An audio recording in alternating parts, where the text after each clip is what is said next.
हे दोस्तों, स्वागत है आप सभी के स्टोरीज फ्लेक्स पे। आज की वीडियो में दोस्तों हम एक बहुत ही ज़्यादा इंटरेस्टिंग कहानी लेके आए हैं जिस मूवी का नाम है लास्ट वुमेन ऑन अर्थ।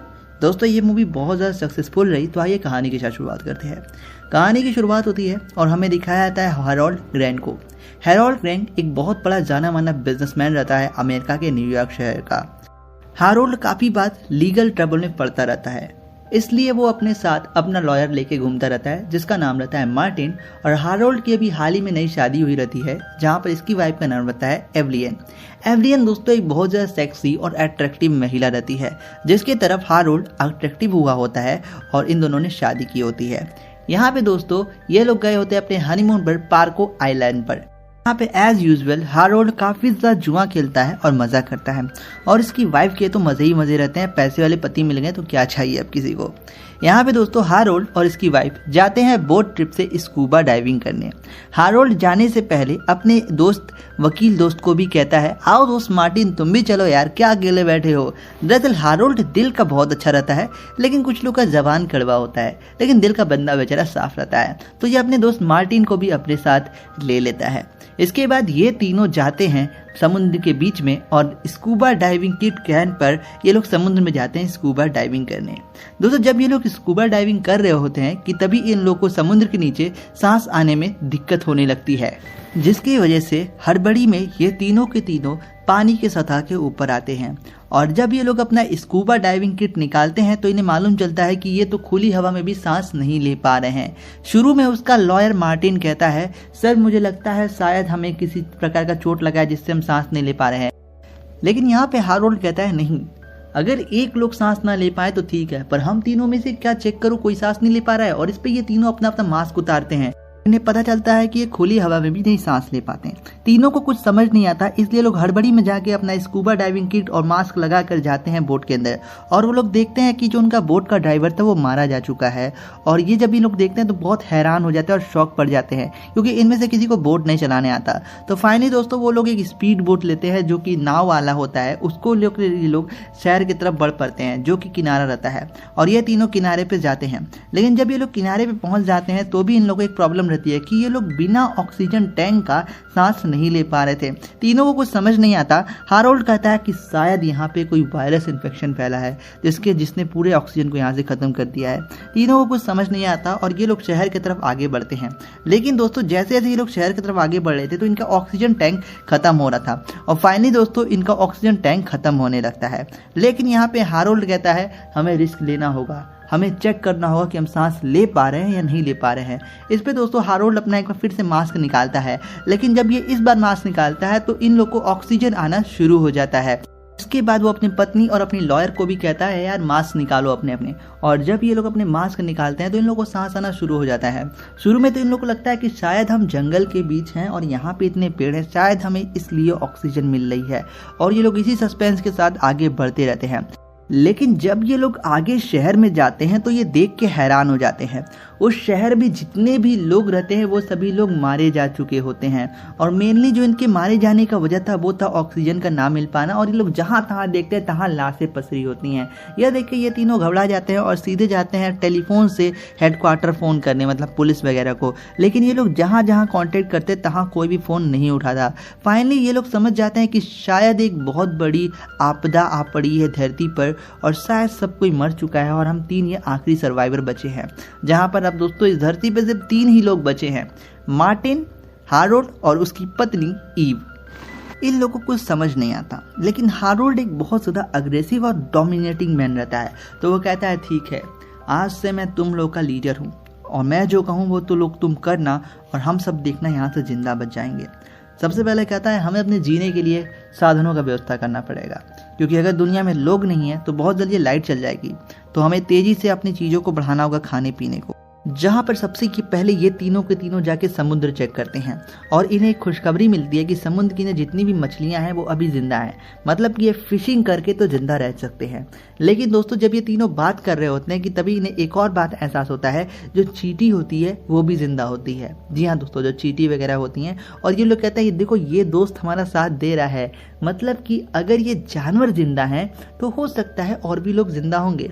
इस पर हैरोल्ड कहता है बेशक होंगे, मुझे लगता है जितने भी जिंदा लोग हैं वो सभी ठंड जगह पे जाना पसंद करेंगे और हमें भी दोस्तों ठंड की तरफ बढ़ना चाहिए, क्योंकि ठंडी जगहों पे इन्फेक्शन वायरसेस नहीं होते हैं, आपको मालूम होगा, जिसकी वजह से इन लोग को अभी तक लगता है कि कोई वायरस फैल गया है दुनिया में, इसलिए ये सब हो रहा है। और ये लोग प्लान करते हैं कि पहले यहाँ पे कुछ दिन रुकेंगे, खाना पीना खाएंगे और फिर उसके बाद ये लोग कनाडा की तरफ बढ़ चलेंगे जहाँ पर ठंड ज़्यादा पड़ती है। और वो ये भी कहता है कि अगर हम कनाडा जाते हैं तो शायद हमें अपने जैसे बहुत से सर्वाइवर्स ही मिल जाएं। इस पे ये तीनों राजी हो जाते हैं। अब यहाँ पे हारोल्ड अपनी बीवी ईव के साथ कमरे में चला जाता है और भाई जमकर हंगामा मचाता है, मतलब समझ रहे हो ना, हंगामा मतलब टपाटप टपाटप। लेकिन वहीं दूसरी तरफ जो मार्टिन है बेचारा, अब धीरे धीरे वो टूटता जा रहा है, क्योंकि भाई उसको भी तो उसकी फिजिकल जरूरत की कुछ चाहिए। तो वो अपनी बॉस की पत्नी के ऊपर लाइन मारने लगता है और ईव बहुत ही ज़्यादा सेक्सी और अट्रैक्टिव थी, तो कोई भी उससे अट्रैक्टिव हो जाता है। लेकिन अब यहाँ पे एक और खुलासा होता है, जो ईव रहती है वो हैरोल्ड से सच्चा प्यार नहीं करती, वो बस उसके पैसों से प्यार करती है। तो इसलिए दोस्तों जो ईव रहती है अब डबल डेटिंग करना शुरू कर देती है, एक तरफ अपनी पत्नी को भी देती है और एक तरफ यहाँ पे मार्टिन से भी मजे लेती है। और धीरे धीरे ये और मार्टिन आपस में एक साथ करीब आ जाते हैं। हैरोल्ड जो दोस्तों रहता है ना, वो रहता तो अच्छा इंसान है, लेकिन उसका व्यवहार ज़्यादा अच्छा नहीं रहता, जिसकी वजह से ईव उसे मन ही मन में नफरत करती है। क्योंकि यार अगर आप अपने स्वभाव से अच्छे हो लेकिन आपकी जुबान नहीं अच्छी है तो दुश्मन आपके ऑटोमेटिकली बन जाते हैं, ये दुनिया का दस्तूर है। और ऐसा कुछ हो रहा था हैरोल्ड भाई साहब के साथ। और एक दिन ईव और मार्टिन यह दोनों ही जंगल में जाकर जमकर सेक्स करते हैं और इस बात का शक यहाँ पर हारोल्ड को हो जाता है। हालांकि हारोल्ड इन दोनों के लिए जाता है, समुद्र के बीच में मछली मार के लाता है, इनको पकाता खिलाता है, इनके लिए बहुत काम करता है। लेकिन इसकी बीवी इसे धोखा दे रही थी, साथ ही साथ इसका दोस्त भी इसे धोखा दे रहा था। इसके बाद दोस्तों जब ये बात हारोल्ड को मालूम चलती है तो अपने दोस्त से मार्टिन से पूछता है क्या यह बात सच है।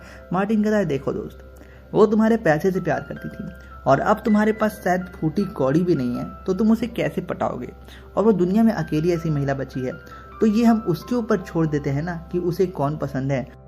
तो तुम उससे खुद क्यों नहीं पूछ लेते कि उसके किसका साथ पसंद है, उसे जिसका साथ पसंद होगा हम उसके साथ चलेंगे। यह सुन के दोस्तों हारोल्ड को बहुत गुस्सा आ जाता है और इन दोनों में हाथापाई हो जाता है उसी वक्त। और बहुत भयंकर झगड़े के बाद फाइनली यहाँ पे हारोल्ड डिसाइड करता है कि वो अपनी पत्नी से पूछेगा कि पूरा सच क्या है। तो वो जाता है अपनी पत्नी से पूछने और पूछता है क्या मार्टिन ने तुम्हारा रेप किया।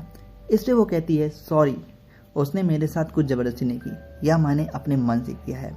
मुझे मार्टिन पसंद है और हाँ, दुनिया के दस्तूर अब बदल चुके हैं, तुम ना कोई बड़े बिजनेसमैन हो ना ही कोई तुम्हारे पास बहुत सारे पैसे हैं, तो इसलिए मैं अब मार्टिन को चाहती हूँ और प्लीज़ तुम मेरी ज़िंदगी से चले जाओ। इसके बाद हारोल्ड का दिमाग खराब हो जाता है और वो जाता है मार्टिन को पेपर फिर से बहुत मार मारता है और उससे कहता है सुन, तेरे पास सिर्फ 2 घंटे बचे हैं, यहाँ से चुपचाप चला जा वरना तू इस दुनिया से चला जाएगा। यह बात सुनकर मार्टिन वहाँ से जाने की तैयारी करता है, लेकिन जो ईव रहती है वो चाहती है कि मार्टिन उससे आके पूछे कि वो भी साथ में चले, और मार्टिन ऐसा ही करता है। ईव और मार्टिन प्लान बनाते हैं कि हम दोनों चुपके से हारोल्ड के नाक के नीचे से निकल जाएंगे। इस पे यहाँ पे हारोल्ड मार्टिन से कहता है चुपचाप यहाँ से चले जाओ। मार्टिन कहता है ठीक है दोस्त, बस मुझे एक काम करने दो कि मुझे एक गाड़ी दे दो, मैं इस गाड़ी से आना चाहता हूँ। हारोल्ड कहता है ठीक है भाई, तू गाड़ी ले जा, लेकिन यहाँ से निकल पहले तू। अब इन लोगों के पास दोस्तों 2 गाड़ी होती है। मार्टिन उस लग्जरी गाड़ी को स्टार्ट करता है और वहाँ से जाने वाला होता है, लेकिन वो जाने से पहले दौड़ के उस ट्रक में से चाबी निकाल कर अपने पास रख लेता है, जिसको हारोल्ड नहीं समझ पाता। लेकिन जब वो गाड़ी लेके थोड़ी दूर जाता है तो वहाँ पे ईव खड़ी रहती है और वो गाड़ी में कूदकर बैठ जाती है उसके और उसके साथ निकल जाती है। अब दोस्तों इसने ट्रक का चाबी क्यों चुराया था? दरअसल इनके पास 2 ही गाड़ी थी। अब जब ट्रक का चाबी रहेगा ही नहीं तो हारोल्ड उनका पीछा नहीं कर सकता। मार्टिन ने काफ़ी होशियारी के साथ काम किया था और यहाँ पे जो मार्टिन और ईव रहते हैं ये दोनों अपनी ज़िंदगी की एक नई शुरुआत पे निकल पड़ते हैं। लेकिन हारोल्ड भी अपने ट्रक से इनका पीछा करता है, क्योंकि हारोल्ड उस ट्रक को इलेक्ट्रिकली स्टार्ट करता है, मतलब बिना चाबी के स्टार्ट करता है और उनका पीछा करना शुरू कर देता है। लेकिन यहाँ पे ये और मार्टिन बहुत आगे अब निकल चुके हैं हारोल्ड के हाथ से। लेकिन जब ये दोनों आपस में देखते हैं और एक दूसरे को जब देखे अट्रैक्ट हो रहते हैं, मतलब चुम्मा चाटी करने की सोच रहे होते हैं, कि तभी भैया इनका ध्यान हटता है और गाड़ी पेड़ से जाकर भिड़ जाती है और इन्हें समझ नहीं आता कि क्या करें। इसके बाद मार्टिन ईव से कहता है ठीक है, तुम सामने जाके उस चर्च में बैठो, मैं तब तक किसी बोट का इस्तेमाल करता हूँ और हम 10 मिनट में यहाँ से निकल जाएंगे। इसके बाद वो उसको चर्च में भेज देता है और खुद बोट में एक जाके स्टार्ट करने की कोशिश करता है। लेकिन जब वो स्टार्ट करता है कि तभी पीछे से हारोल्ड आ जाता है अपनी बंदूक लेकर और यहाँ पे वो कहता है तुम नहीं सुधरने वाले। इस पे मार्टिन कहता है देखो दोस्त, तुम्हारे पास ना पैसे हैं ना कुछ है और तुम्हारी वाइफ अब मुझे चाहती है तो उसमें मेरी क्या गलती, हमें छोड़ दो और हमें हमारी जिंदगी जीने दो।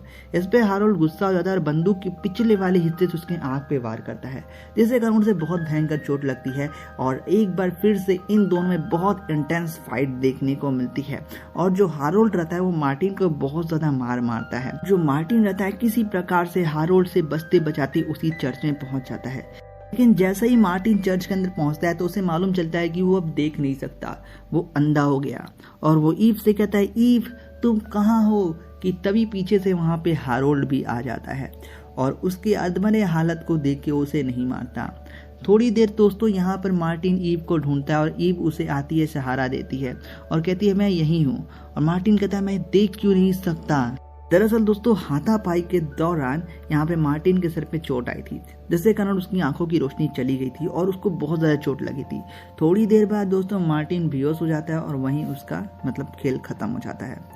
इसके बाद दोस्तों हारोल्ड कहता है हाँ मैंने इसे मार दिया, वो भी तुम्हारे लिए, क्योंकि मैं तुमसे प्यार करता हूँ।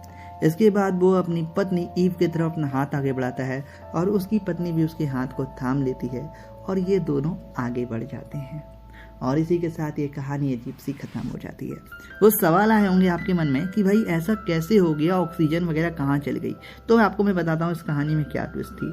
दरअसल दोस्तों धरती पे एक बहुत बड़ा एप्लॉक्सिप्सी आया था, जिसके दौरान इस धरती का जो ऑक्सीजन था वो 10 मिनट के लिए इस धरती से गायब हो गया था। चूंकि ये लोग ऑक्सीजन टैंक पहने हुए थे और समुद्र के अंदर थे तो इसलिए ये लोग बच गए।